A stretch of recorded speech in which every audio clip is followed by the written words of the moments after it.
Hello and welcome to our latest travel talk. Today I'm joined by Noel Josephides, who has held too many important roles in the travel industry to mention, but is currently Chair of Sunvil Holidays, Director of Industry Issues at AITO, Chair of the Membership Committee at ABTA, and obviously former Chair of ABTA, and Chair of the Travel Foundation. That was quite a lot of titles. Hi Noel, thank you for joining us. Pleasure. So yeah, I just wanted to talk today a little bit, well, mostly about the future, which I realise is difficult as you don't have a crystal ball. Sustainability is obviously been a growing issue in the travel industry, something that's becoming sort of more important to people when they book their holidays. And I wonder, do you think that it will still be as important? I say post-COVID-19, I mean post-lockdown, I suppose, because I think COVID-19 will be with us for a lot longer. I think more important than ever. And I think we've all been spoiled in many ways by what's happened to the environment. Here we've got a tiny garden, but there's lots of birds in it. We haven't heard all these birds and the robins for a long time. And also, when you hear an aeroplane at the moment, you look up and you say, goodness, what's that? Because there aren't too many of those around. But when you listen to the radio, when you watch television, you can tell that everybody is thinking, how can we preserve what's happening now, going into the future, and at the same time making our economy work? And that's going to be the very big challenge. Yeah. I don't for a moment think that the environmental side will disappear, the consciousness of what has to be done. My view is that the mad rush to put on capacity, the mad rush to buy more aircraft, the mad rush to fly everywhere and everywhere at next to nothing, that's going to be a thing of the past. We may see initially some heavy discounting by airlines to get people moving, but I don't for a moment believe that we will get back to where we were before the crisis. And I read a lot on the environment, a lot of comments, and it's interesting here. I was just reading something that was put out by Professor Julian Orwood, who's Professor of Engineering and the Environment at Cambridge. And of course, he was saying then that the only way to hit net zero by 2050 is to stop flying. And little did he know when this was published in early February that that's where we would be. But then he's saying we should embrace this reality and focus on innovations that are compatible with a zero emissions future. Video conferencing, which is what we're all doing now. It says video conferencing software cuts the need for travel but is undeveloped. Average car weight has risen steadily since 1990 and could be halved. All these new technologies, all these will become very important. And also I think they'll become important because there's going to be a lot of unemployment coming up. And there has to be an adjustment as to what's going on. And it's not as if we didn't know this before. If you look at Guillaume Faury of Airbus, the CEO of Airbus, and he said in 2019, we must find a way to decarbonize aviation. This is for our generation to do. It's expected of us by the flying public and society. Yeah. So there's a lot of serious people that are looking at at what's happening. And Yeah. I think that Do you think that the government could have something to do with this? Because something I was reading was about Air France and how the French government have told them that if they want a bailout, they yes, have to stick to certain rules in terms of their carbon emissions and in terms of being much yes, greener. yep. No, I think I worry about our government, I must say. I'm not sure how they're really thinking. It's a very difficult government to understand at the moment. Before all this started, we at AITO we were putting on a great deal of pressure on airlines and on government. We had several meetings with DCMS about what initiatives and what had to be done. But we were basically always pushed back, and we were pushed back to say, oh, well, there's going to be emissions trading, etc. And we all know that emissions trading is just a stopgap. It is not solving the problem. So I don't know how the attitude has changed since then, but I think certainly from Europe, we're going to get a lot more initiatives. Unfortunately, and I'm very much a Remainer, we won't listen to what Europe is doing in the same way as we're not listening to what Europe has done on the pandemic. And we haven't learned. So if you look at over-tourism, how is over-tourism caused? Well, there were several reasons, technical reasons, which of course government doesn't really understand. You have to be in this industry to understand them. When Monarch failed, British Airways bought all their slots from Gatwick. So they failed in September. British Airways suddenly had all these slots. So what do? They have to use those slots, otherwise the 2080 rule applies and they would lose them. So they put on capacity to any honeypot destination which they feel would have a demand. What does that do? These places are already crowded. You just exacerbate the problem. When an airline wants to fly somewhere, it's the tour operator first that takes the risks, that develops the area, and then when the airline feels confident, they go it along alone by putting on a lot of capacity. And this has been the problem with Barcelona, with places like Santorini, with Mykonos. Too much, and no control. And what was also fairly obvious before all this happened is that the destinations were beginning to understand that. And the pressure on improving matters, on controlling matters, and making sure that everything worked well and they were able to cater for these guests, all this began to come from destinations. So it's destinations that are going to be calling the shots and saying, no, we can't have any more capacity. Sure. So I don't think in the short term, obviously, we're going to have that problem. It's going to be a lot more controlled. It is going to be more expensive, but quite honestly, that has nothing to do with elitism. It's to do with the market and what's happened and what we have to do to make sure that going forward, we've got an environmentally sustainable world, which unfortunately we had forgotten about until we've been hit by this. Sure.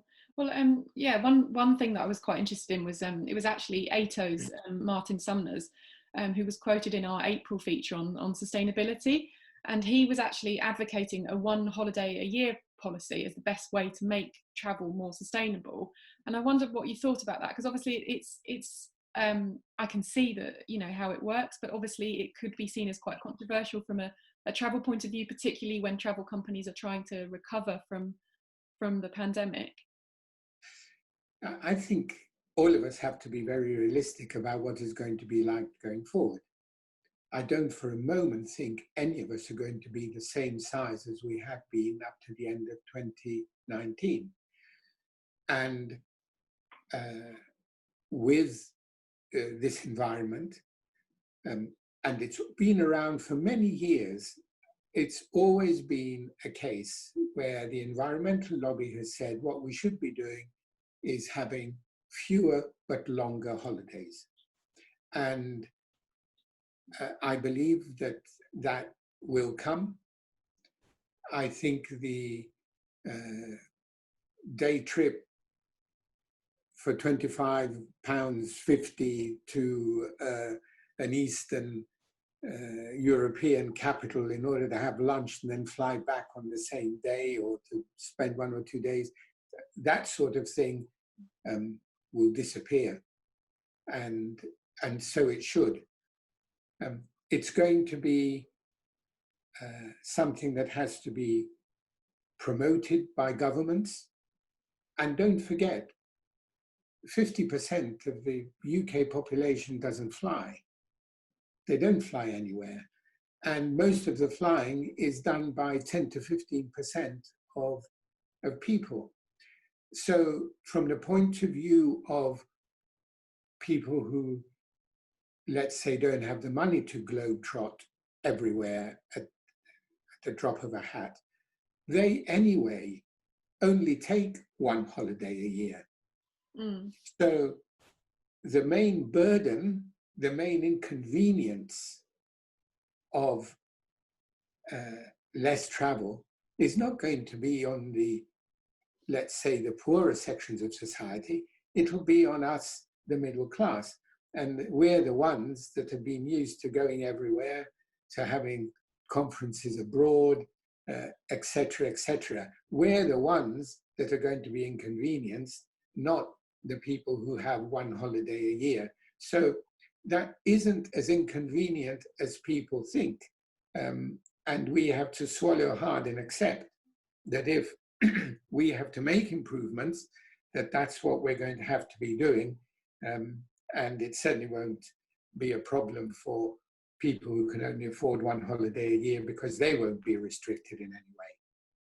Sure, yeah. And going back to, I mean, you talked about over-tourism a little bit already, but I mean, one of the things we've seen with the pandemic, obviously, as people have now been allowed to venture out of their homes, we've already seen beauty spots in the UK being absolutely overwhelmed by over-tourism, I guess you could say. Yes. Do you think that will be a problem in Europe as travel opens up? And also, I mean, Sunvil, obviously, you have quite a hand-picked selection of destinations. Do you think that off the beaten track places will be more popular in the future? And also, how do you make sure that when you kind of you have a responsibility, I guess, to when you're selling, like, oh, look at this great off the beaten track place, you could potentially make that become the next over-tourism spot, couldn't you? So it's a difficult balancing act. If you look at the growth of the industry, it's always been the smaller specialist operators that have introduced new destinations. Sunvil was the first company to fly to Skiathos. We were the first to fly to Lemnos. We were the first to fly to Hania. And we create the market, and then the volume follows. And that applies to Turkey. When you look at the operators that initially began to introduce Turkey, all you have to do is look at what's happened in the Azores. We introduced the Azores to the UK market 30 years ago. Now Ryanair flies to the Azores. So it's changed. And yes, that is a problem.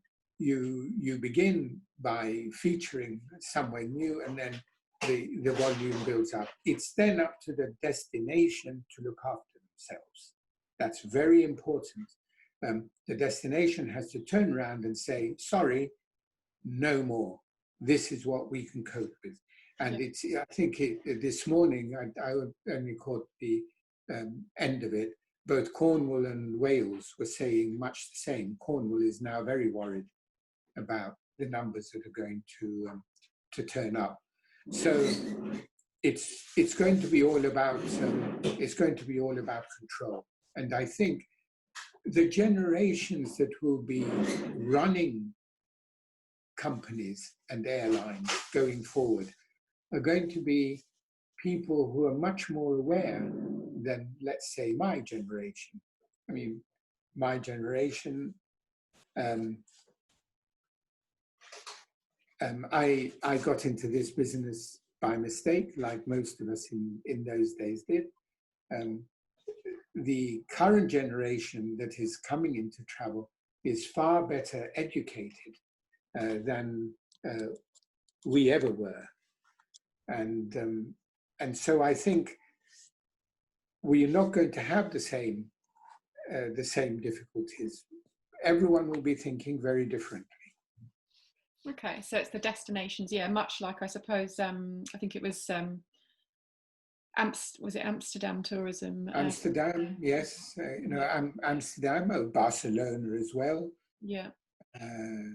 Yes, and it's always been a combination of the no-frills carriers plus, dare I say, the likes of Airbnb that have created the problem. Sure, because you have no control over it, then no measurement. Correct. Yeah, exactly. One can't work without the other, and I think that relationship is now going to change. It's not going to be the same because the same volume won't be there. Yeah. So in some ways, you think you're kind of predicting that we're going to almost go slightly back in time, I guess, to a more traditional model. Yes. And when the volume comes back, which I assume it will be, then I hope that by that time, the airline industry will have a lot more innovative ways of curbing carbon, that there'll be a lot more control over carbon emissions, that people will be a lot more conscious about the environment.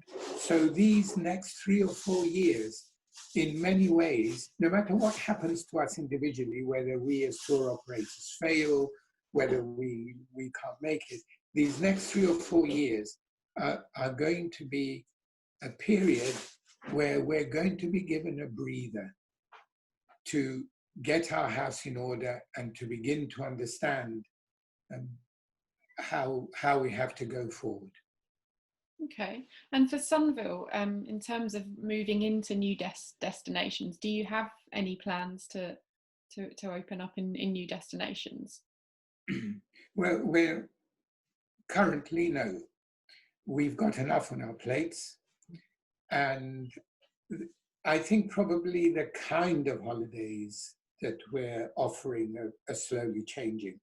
So, for instance, this year, and it began very well, unfortunately, before all this hit, we began Greece by train, and we had very good demand.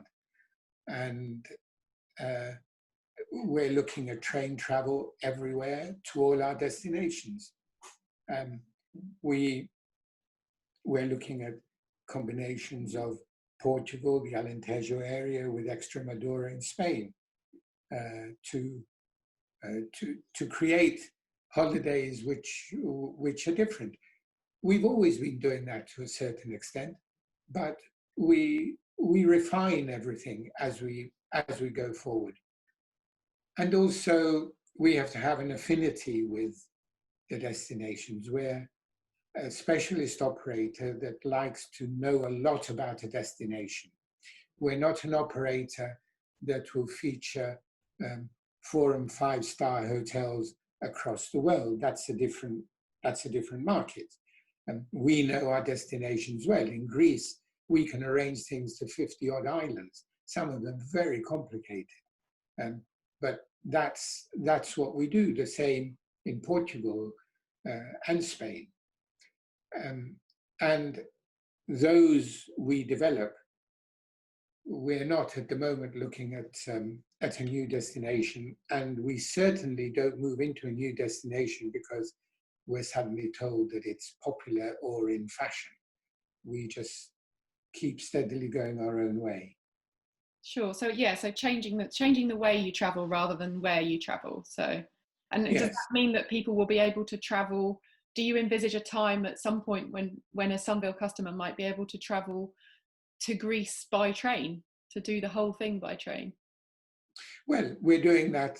We're doing that at the moment. You go to Paris, you change in Paris, you overnight in Milan, and then the train to Bari and the ferry across to Corfu and the Ionian region. And yes, and that's working.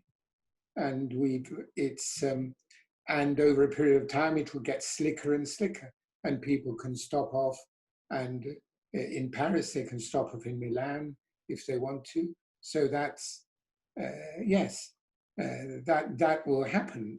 It's of course something for people who've got time on their hands, and not everyone's got time on their hands. But I think again, all that's likely to change as people are maybe working more from home, more time on their hands. Yes. Yeah, it does sound slightly sort of nostalgic when you talk about it like that, because it sounds like how my mother used to holiday in her childhood, because her father didn't like flying, so they used to always get the train to places in Europe. Yes, So. well, it is nostalgic, and that's what travel should be. And I think we've forgotten that in the whole rush of booking the cheapest flight and ticking off the latest destination. Exactly. Yes. So for you, Noel, when you're finally allowed to leave the country, where's your first place that you want to go? I'm quite happy at home, really. I think Good. I think over the years, I've seen a lot of places.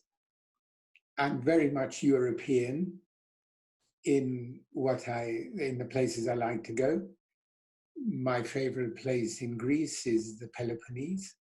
I'd like to spend more time there, and really just discover places within Europe, because Europe's got everything. It's got mountains, it's got lakes, it's got everything you can find anywhere in the world. And all you have to do is look at Scotland. I mean, Scotland can rank with anything anywhere in the world that you'll see. So there's a lot in Europe that people don't know about, and which they can discover. Sure. Yeah, people have been flying over Europe to get to more far-flung places, and Correct. Yeah. And where would your pick be for the sort of most off the beaten track place in Greece that Sunvil offers? Well, yes, I think various parts of the Peloponnese would be there. The Zagoria in the north. The north of Greece is not well known, and it's got fabulous scenery, incredible scenery. I mean, the Vikos Gorge is one of the deepest gorges in the world, and you go to a viewing point to look down into the gorge, and you're the only one there. There's masses. The whole historical sites in the north of Greece, people are really unaware of. So incredible wealth there, and a lot of capacity. And I worry that Greece thinks that the future lies in big 4-star all-inclusive hotels, unfortunately, because they're after the numbers. And one thing governments have to understand, that going forward with what's happened and what's to come, that it's not the numbers that are going to count, but the yield. We're going to be looking at much more of a low volume, high revenue tourism going forward. Sure, and tourism that gets to everyone, I guess, as well, not just all inclusive. Yes, money correct. gets to the And kids. we've never featured all-inclusive hotels. I've always, I don't believe they work. Well, thank you so much for talking to me about it all, and yeah, hopefully at some point see you in person or see you in the Peloponnese, because that sounds lovely. Thank you.